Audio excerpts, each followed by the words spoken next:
Good evening. Welcome to Expats in Science. I'm your host, Raju Mandhyan. Here at Expats in Science, we take external views of internal successes by foreigners, expats, and immigrants who have made Philippines their home and are doing well in the Philippines, either in society or in business. Today, we are going to take you, our viewers, to a very far, far away country, a country unknown to Filipinos mostly, a country in the west side of Africa, and our guest today is from Sierra Leone. He's here with us, and he's been in this country for the last 6 to 7 months. But before we introduce the guest, let's have a little glimpse of the country, Sierra Leone. We have a little clip for you. Have a look, and we'll come back and talk to our guest, Mr. Frankline Ibemessie of IBCTI, who's been in the Philippines since May. So let's take a look at that clip.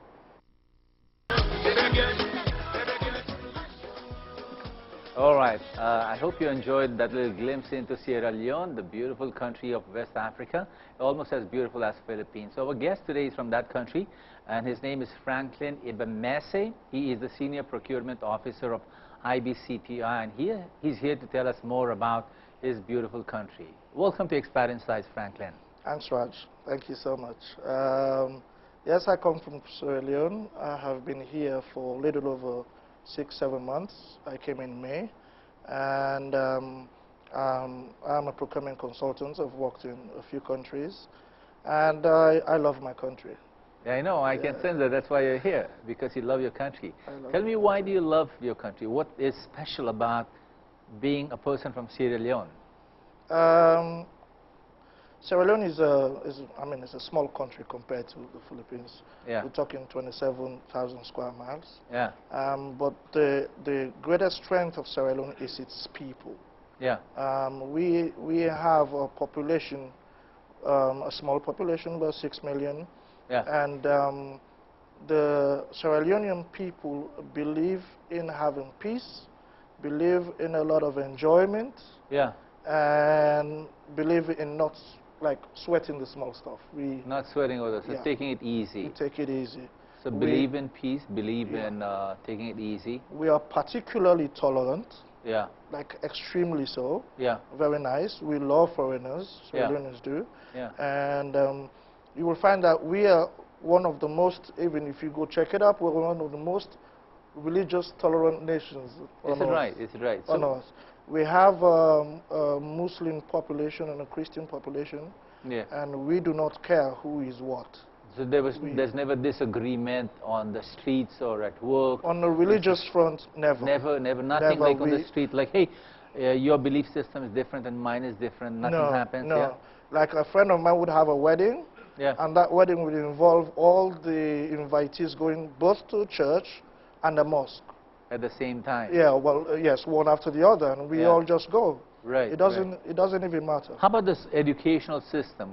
Where is it aligned to? Is it aligned to the Christian belief system or the Islamic? Mostly the education is Christian.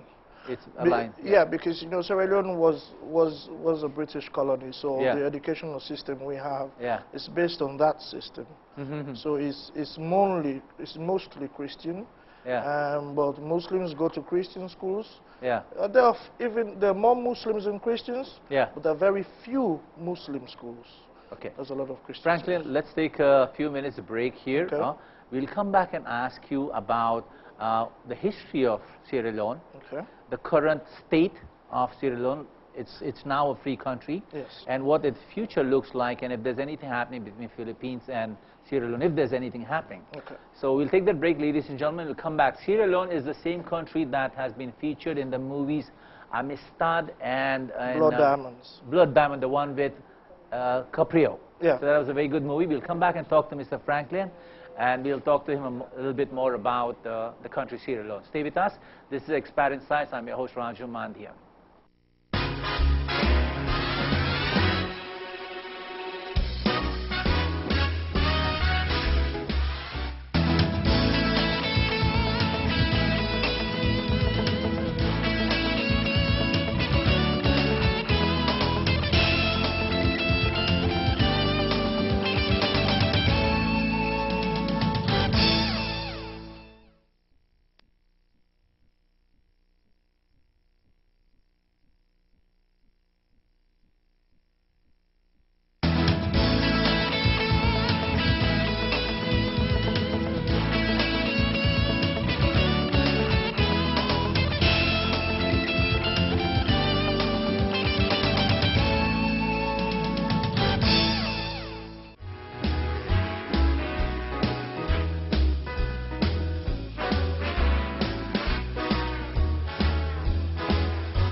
right, welcome back to Expat Insights. I'm your host, Raju Mandhyan. We are talking to the gentleman from Sierra Leone, Frankline Ibemessie, and he was just telling us a bit about the country. Franklin, this country, your country, was featured in Amistad and Blood Diamond. Yes. Blood Diamond, was it the name? Blood Diamonds. Blood yeah. Diamonds, no? Give us a little bit history about Sierra Leone. It's a beautiful country. From the pictures and the images I saw up there and the people, it seems exotic and something that I have not experienced, or many Filipinos might not have experienced. So give us a little picture on the history of your country. I know you had a little bit of a challenge a decade ago. Yes. Sierra Leone came to be, in the capital of Sierra Leone is called Freetown. Yeah. And that's because when they freed the slaves in the U.S., the first batch of them were dropped in Freetown. And so, also during the American Civil War. Yes, yeah. yes. That's how it started as a country. Before also that, during Lincoln times. Yes. When the slaves were freed, they were sent to Sierra Leone and said, go on live your certain life. shores in West Africa, and Sierra Leone was one of them. That's why the capital is Freetown. Oh. Just dropped them there. Okay. So a lot of black people then you know. Oh. But some were taken from there to the States. Remember when that's what Amistad is about. Right. And that the slave ships picked some people from Sierra Leone. However, they dropped some people in Sierra Leone, maybe those who came from Sierra Leone originally or from Nigeria. So they dropped them in Sierra Leone, and so basically we started a country. So that's 200 years ago. That's 200 years ago. There's a possibility that some slaves from the U.S. made Freetown their home? Absolutely. And some people from Freetown were sent to the U.S. depending on yes. what the relationship between the people were at that time. Yes. And that is why like a national language is called Creole. It is a corruption of English, in like the kind of English people who were not educated at the time will speak. Corrupted English. Yes. Corrupted English was Creole. Yeah. Now, recent history of it, I understand you are coming out of a very bloody civil war. We had a civil war that lasted for something like 10, 11 years. It was very bloody. It was very bloody, and it had to do with a lot of stored emotions from one segment to the other. Yeah. It wasn't a religious war, but it was quite heavy. It was what? What was the issue? Land or belief or people or? It was neither. It was like one section of the country believing that they've been left out. Right. And so it started from like some parts in the region, like here you'll call it the region, we'll call it the provinces, the same thing. Yeah. And it started from the provinces and it built. And when it came to the capital, things came to a head, so it had to be stopped. There was a lot of lives lost. Yeah, thousands I hear. Yes, there was a lot of issues. We had the army didn't have enough resources and support, so they couldn't take on the way they should. And the war, actually, a lot of it came from spillover war. Also in Liberia. Right. So that is why the president of Liberia is at The Hague right now for the war in Sierra Leone. Right. That's interesting. So it was more of a material war rather than a belief or property. It was just about prosperity and development rather than some major issue. Yes. What is the current status of Sierra Leone? What is the current form of government and what is the mood in the country today? Okay, this is 10 years later, right? Yes. After the rebel war, we had democratic elections. We've had like, I think two. Yeah. We're moving to the third. And Sierra Leone functions with a very good democracy. An interesting thing happened in Sierra Leone a few years ago. I think it's 2007. We had an election. You're right. And a fair one? Yes, a fair one. And we got a new president belonging to another party. Now, this is a miracle for West Africa. Because you can have a new president, but when you change parties, there's always a fight. And there was no fight. It was peaceful. Everyone accepted it. And we moved forward from that.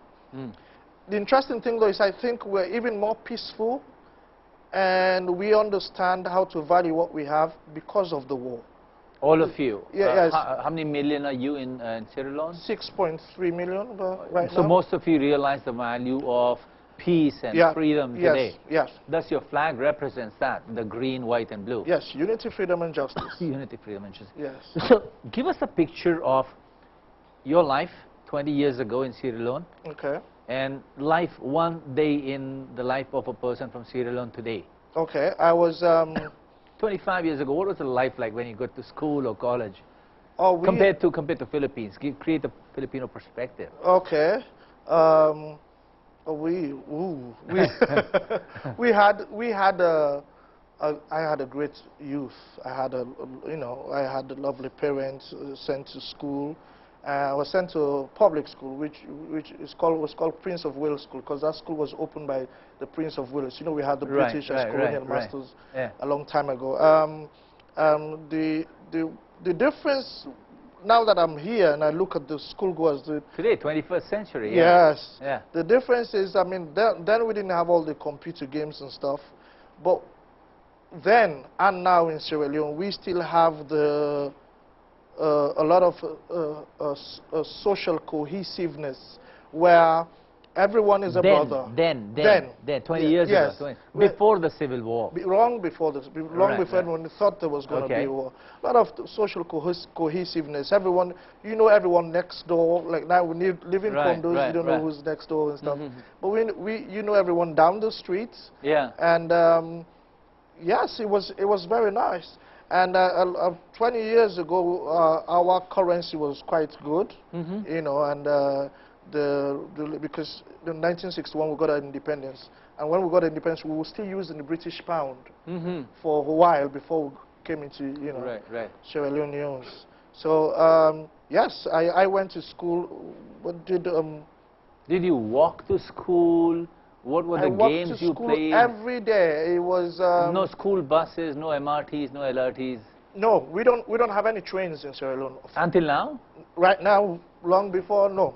No trains today? No trains. Okay. Oh, actually, the president is working on that. Yeah. And he's trying to put up a railway system. Yes, yes. Yeah. Mostly to deal with traffic, because traffic in Manila is like traffic in Freetown. Is it the same? Even though you are such a large country, there's so much space, and you said you're laid back, there's still traffic? There's a lot of traffic in the capital, in Freetown, which is the same thing. Which is how many million? It's like, I don't know, Freetown is about 3 million? Right. Yeah, but it's congested. Small, it's congested. Because it's congested, and everyone wants to go to the capital. And a lot of people fled to the capital in the war, and some have failed to go back. Oh, a lot have failed to go back. So there's a lot of traffic, a lot of human traffic, a lot of vehicular traffic, and the weather in Philippines is the same like Sierra Leone. It's 32 degrees, 365 days a year. So today the challenge of your new president, Ernest Bai Koroma. Ernest Bai Koroma. Ernesto? Ernest? Ernest Bai Koroma. So his challenge must be what? Agriculture, infrastructure. What are the challenges of the current administration? The interesting thing is, let me tell you, the Sierra Leoneans are like the most easy people to please. Right. Our staple food is rice. Okay. So the Sierra Leonean basically looks for rice. It's cheap, it's affordable, a place to sleep, electricity, good roads. Simple needs. Very simple needs. Yeah. I find that this particular president focuses on those needs. He is aware? Yes, we have had bad electricity for decades. Energy is a challenge. Yeah. Yes. Yeah. We had a hydro project, which has lasted like 15 years, a simple hydro project, because when the war started, the guys battered it down. Oh, you mean its lifespan was, or to build it took 15 years? Well, no, the lifespan the actual thing would have taken 2 years to build, but in the middle of the war, it couldn't move on the project. 15 years to build. Yes, so, but the moment they entered, and this is like 4 years ago, they completed it. 2007, you said, yeah. And we have electricity. Today, all over Sierra Leone. All over Sierra Leone. All over Freetown, and a lot of the provinces too. But 2 major places in the province, they have their own hydro system. So what is happening in terms of investment and trade with the rest of the world and with Philippines, with Sierra Leone? What are the opportunities? What's happening? Not just the opportunities, but what's happening globally for Sierra Leone? Okay, investments have kicked up almost more than 11–12% now. And a lot of it has to do with electricity. You know, it's an important issue. A country must have, you know, steady electricity for people to come in. Brown out, yeah. You know, exactly. Yeah. Those are blackouts. That's okay. Okay, all right, okay, yeah. I know what you mean. So we've had a lot of investment, especially also in the mining department. We have two major mining, apart from diamonds, we have other things. We have bauxite, we have rutile, and we have... rutile? Yeah. What is that? Rutile is a mineral. It's much like bauxite, and it's not as expensive as diamond, but it's not used in Sierra Leone, but it's exported. Yeah, and we have companies from the US, companies from London, a London mining company running this stuff. So we do not have any exact business links with the Philippines, but we could create it. It's something that people can work on. What opportunities do you see? Is there anything happening between the 7,107 islands and the gem of Africa? Is there anything happening in terms of social and cultural or business transactions? What is happening? As far as I know, there is not. I don't think there's anything. Unfortunately. Yes, unfortunately. Sad. I mean, you meet a few Filipinos who know Sierra Leone as a country. Because they are seafarers or they visited there, okay? Yes, you know, it's in just another corner of the world. It's going to take you up to 48 hours to travel to Sierra Leone right now. Yeah. If you want to go there. 48 hours? Yeah, you're gonna well, bounce. We can take a plane which might be faster. Oh, what? It has to drop down for fuel somewhere because I'm sure it cannot go straight. You're gonna go to Durban or something. No, you go to Dubai. Yeah, that's the basis, and then take Emirates to West Africa. That's how it's gonna work. So yes, but there's a lot of opportunities that exist in the mining sector, especially. I mean that will attract Philippine investors, I think. You know, I'm not in the mine myself, but I can tell, you know. And yes, so I mean, on the streets they speak English? We speak Creole and English. Right. English is our official language. People understand English? Yeah. So call centers is outsourcing is a possibility there? It is a possibility. But not yet there. Not yet, not yet. Yeah, not yet, because I don't know, because someone's going to be thinking, oh, it's too far for a call center. Plus the accent and the language might be different, no? Exactly. Now, tell us a bit about what are you doing here in the Philippines. You represent IBCTI. Yes. And you are working for MCA. Yes. Can you brighten my day? IBTCI is a consultancy firm in the States, and they have been outsourced to provide procurement services to Millennium Challenge Account Philippines. What is that? Okay. Millennium Challenge Account Philippines is an organization funded by Millennium Challenge Corporation, MCC. Millennium Challenge Corporation is an organization by the U.S. government. And the chief of MCC is Mrs. Clinton, for example. And they've given $434 million to the Philippines for particular projects. Okay. And the procurement agent outsourced, the company manages the procurement for Millennium Challenge Account Philippines. I'll give you an example. All right. Of that 434 million. Let me first repeat that and understand that. So MCCC is a U.S. company. Yep. MCA is the project. MCC is a company of the U.S. government. Yeah. Just and like MCA is the project. Yes. And then IBCTI is the one who will execute the project.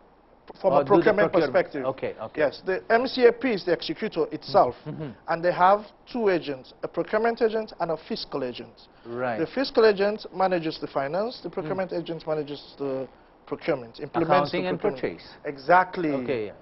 Well, I understand a bit. Exactly. Yes. So yes, I'm a member of the procurement agent team. I'm the senior procurement specialist. Right. Yes, I've done this a few times. So what is before. happening? What is this 434 million doing in the Philippines?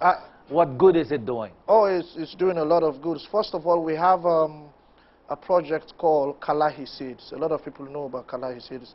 Kalahi Seeds is an acronym. It's a Filipino acronym. I can't even tell you what it is. I don't know. Yeah, you can check it later. Yeah. But it has to do with building the social capital of people in certain barangays, in selected barangays. Oh, okay. So that's part of the project. Right. And we have another project that's linked with the DPWH, and that's the roads project. Right. We're going to build a road that connects western and eastern Samoa. Right, right. And this is about $200 to $250 million of that money. Right. So that's part of the thing that the procurement agents help does. So that in the end, the road is constructed using the procurement principles and methods of MCC as implemented by us. Fantastic. So Yes, good luck with it. Thank and you so hope much. you help us build our infrastructure. Now do tell us our a bit best. about your life here in the Philippines. You're here with your, as we call in the Philippines, commander. Okay. Your commander, your wife, yes. and your kids are here. So tell us a bit about your life here in the Philippines. Yes. My wife and how do you like it? Oh, I love the Philippines. My wife and I had an agreement that wherever I go to work, after a few months they will join. So they came in September. I've been here since May. And the kids came too. I have a son, Keanu, 11, and twin daughters, 7, Giselle and Gwyneth. Yeah. And they joined me. And I thought I liked Philippines, but since my kids love it more than I do, they're having a blast. Where did they grow up? They grew up in the U.S. or in Sierra Leone? They grew up in a combination of Sierra Leone and the UK. Because that's where you were posted before. Yes, I've worked in the UK before, on the Crown Agents, Right. And so, yes, so they're having quite a blast. We love the malls. We don't have these sizes of malls in my country. Malls? Nobody has this size of malls in the rest. Thank you very much. Except in Chicago or Illinois, there's one huge mall of America. Exactly, and it's nowhere near a mall or anything. We are actually planning to put a roof over the whole 7,000 islands, so we can call it Philly Malls. Okay. That's going to be a big project. Right. Yeah. So they love malling. They're all over the place. And they love the schools. They love jumping around. They love the lots of space. Yeah. You know. So we're having a great time with the prices in the Philippines. I've never been in a country where some things are so cheap. Service and products, It's amazing, you know. So. It's quite a blast, you know. You know, I have to confess this, no? From the perspective of an expat, or perspective from a person from another country, things are cheap here. But people who live and make an earning here, people who have to survive here, they think, oh man, it's expensive. Because I think it's a question of economics. So yes, but it's the same everywhere. People think where they are is expensive. Yeah. You know, because I told my wife over the phone before she came, I'm like, you're not going to believe the prices here. And I've worked in a lot of countries, you know, and I've did some study in the States and all that. Right. But here, the prices is just, it's unbelievable. Okay. You understand? Yeah. So we have a lot of value for money too, you know, and we enjoy because, you know, the mall is like part of the social structure of the Philippines. Well, I think about 75% of the population lives in the mall. Exactly. Especially during summertime and Christmas. Yeah. You know, when I went to the office and I told them I went to this big mall. Yeah. They said, which mall? I'm like, Robinson's in Malate. Everyone's looking at me, it's not big. I'm like, you know, that's bigger than the biggest mall, even in a country like Namibia, where I worked as a procurement team leader. Okay. Franklin, let's take a little break here, one more time. And then after the break, we'll come back and we'll ask you a few more things about the cultural blend between Philippines and Sierra Leone. Okay. And a little bit about the philosophy that drives people from Sierra Leone and how why they are such. Okay. All right, so we'll come back and talk to you a little bit about your culture. Absolutely. So ladies and gentlemen, this is Expat Insights. I'm your host, Raju Mandhyan, and we are talking to Franklin Ibemessie from Sierra Leone. Yes. Sierra Leone. So stay watching. We'll come back and talk to him some more.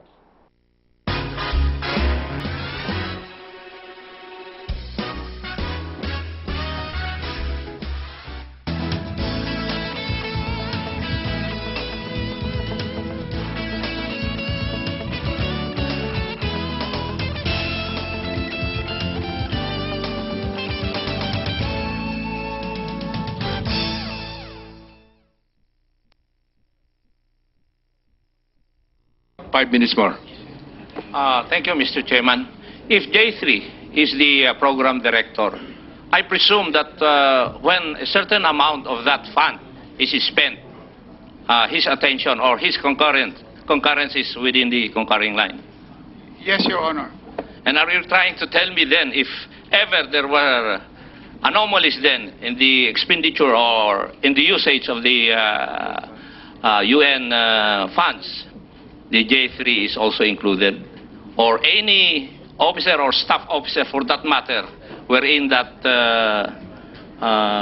memo is signed by all the staff concerned.